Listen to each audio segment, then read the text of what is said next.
Hanging out here in the pits at the Stafford Motor Speedway, another edition of Table Talk as we get set to go racing here tonight. Finally, the weather has cooperated, able to catch up with Alexandra Fearn, the all-time winningest female driver here at the Stafford Motor Speedway, and in the run for a championship this season, which we'll talk about here in a moment. First off, thanks for joining us here this afternoon. Yeah, you're welcome. You know how it is. I've been waiting in the parking lot since 1:30 to do this. I am so excited. I can't believe you get here that early. I mean, yeah. I felt like there was a time where you were getting here like right as practice started. Well, yeah, I mean, my usual routine when I'm not doing other stuff is to come here at 1:30, right? But now It seems that everyone else does that too. It used to just be me and my dad, and now it's, for some reason, everyone else too. Before we talk about the present, let's talk about the past. What got you started in motorsports? Obviously, your last name, well known here at the Speedway with, I believe, your second cousin and Tom Fearn, who's been running here for decades. Your brothers run and won here. What was your introduction to motorsports like as a kid growing up? How'd you become involved? Sure. So, well, to start, even before I started racing, coming here on a Friday night to watch Tom was like the thing that my family did. And we still do that. And, you know, that was like the thing to do. We sat in the Turn 4 grandstands, like where, I don't know, at least when it seemed when I was a kid, that's where all the cool kids sat. So, you know, like Jay Shea and his family, like that's where they sat too. So coming here every Friday with them was what we did. And then a little bit later, Wade Gagner started up Wild Thing Karts. I think I honestly heard about it here. My dad took me and Ryan, my brother, down here. I think it was their last Monday night race of the first year. And, you know, I think it's like 17 or 18 years ago now. Yeah. Crazy. So, like, we go here and Ryan and I obviously thought this was, like, the coolest thing ever. And, you know, like, we have to do it. So, over the off season, got 2 karts from 2 people off of the internet and came down here and just jumped right into it. I think, it was the second year, like Wild Thing Karts second year we showed up. Ryan was great right off the gate. Granted, he was racing in the Cubs. Not that racing in the Cubs is easy, but like, you know. So where'd you start? Well, my racing crew did not start off very good, to be completely honest. I think the first practice I did a barrel roll, and then the rest of the year I was not good, to like put it nicely, not good. And then the second year showed up and won the first 4 races right out of the gate, and then kind of just like took off from there. So did that for quite a while until I was in high school, and then I guess, you know, usually how it goes is my dad like approaches me and Ryan and is like, hey, you know, what if we went street stock racing, right? Me and Ryan were like, oh my god, okay, you know. So again, get 2 cars off of the internet and then come here. And it was awesome. And ever since have been running here every Friday night. It's been quite a ride. It's been like 8 years or something of running here. And yeah, in 2017 moved up to the Limiteds. I'm still racing in the Limited since then. I've made a lot of great accomplishments, great friends, great memories. So it's kind of where we've been and where we're going. I want to talk about 2020, a shortened season here at the Speedway, a tie in points for the championship. You came up a couple of wins shy and handled it amazingly well. I mean, there's nothing else you could do in victory lane because you won the final event of the season last year. Yeah, I don't know what else we could have done. How would you describe last season for you, just in general, in everything that happened with the shorter season and the tie at the end of the year as far as the championship was concerned?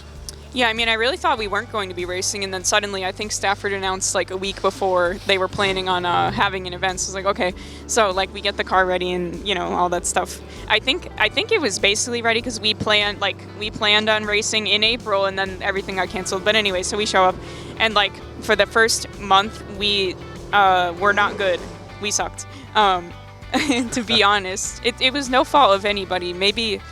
I mean, it was just like mechanical failures, things like that, maybe like flat tire or something that like, you know, it's like, what can you do?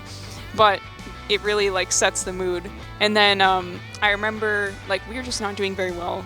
And I remember I went on vacation for 6 days because I can't miss a Friday, flew back the morning of, and then went out there and absolutely killed them, like completely unexpected. Mm-hmm. And I think I won 2 in a row, and then I said, okay, maybe this is the momentum we need, right? And then I think that was in July, and we just did absolutely awesome for the rest of the year. But I mean, I don't know what more I could have done. Like, I kind of knew It's like, well, we have a chance, but like, let's be realistic here. We're racing somebody. Andrew's very fast. He's very consistent, just like me. So, you know, like, what am I gonna do? Like, go out there and junk him for the championship? Right. No. Like, so, you know, just complete all the laps and do what we can, win races. Because, like, some people, I don't know if anybody likes running for championship. Like, yeah, the reward at the end is fun, but we like showing up and winning races. So that's just kind of like what we did. It was great. Had a great time. Yep. You know, it helped get through COVID. So yeah, I mean, I think that if we can just, you know, keep it going and keep winning, then the same result Championship will hopefully come. follow. Yeah. And at what part of the season do you start paying attention to the 28 or the 6? I mean, is that something you start focusing on in June or July, or is it the final 6 weeks of the season, like where we are now? Yeah, that's too early. Because, like I said, like, I completely sucked for the first, you know, 2 months last year, and then came out of nowhere. Well, not nowhere, but like, you know, finished consistently every week, and then suddenly was like tied with Andrew going to the last race. So, you know, like, anything can happen. But I think I'm just gonna worry about myself and stay in my lane and finish all the laps and just do the best I can.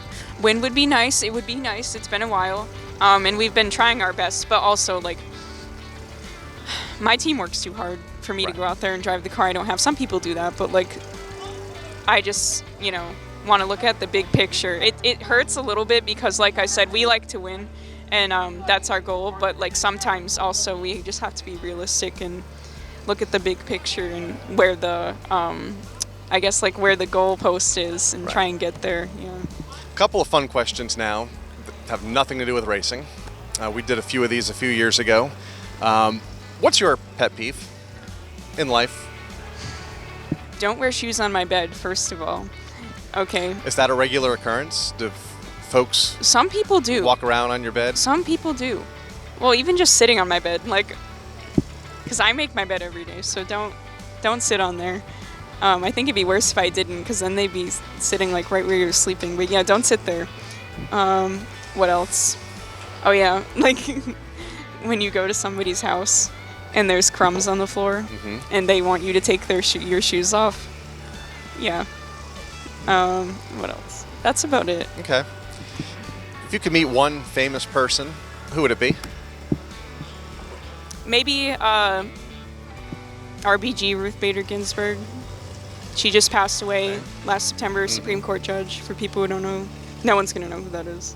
What's your binge series? Breaking Bad. I've seen it so many times. So, like, for some reason, I pay for Netflix. It's still on there. Yeah, and I've watched it through probably like 3 or 4 times. It has like 6 seasons or whatever, but it's very good. Okay. If you haven't seen it, you should really watch it. That's definitely up there. Check it out. Yeah, that and Gossip Girl. I won't probably check that one out. No, it's Doesn't okay. sound like... It's not on Netflix anymore, so Okay. you get pass. Final one. If you could pick a direction and explore, go to the depths of the ocean or go to outer space for a couple weeks, which direction would you go and why? There's scary things in the ocean, first of all. Second, I don't know if you know anything about submarines. I don't. And I hope that nobody who's watching this does. But yeah, that's the long haul. It's very small space with lots of people. Yeah, that's. You need your room. You need your space. Yeah, and also there's stuff in the ocean that we don't know about. So whereas outer space, right? Like, I don't want to say. I think there might be fewer stuff up people there we don't know go about. there. Fewer people go there though, so that would be an experience. All right. Well, thanks for joining us here at the table here in the pits, and best of luck to you these next 4 weeks in a run for that championship. Thank you.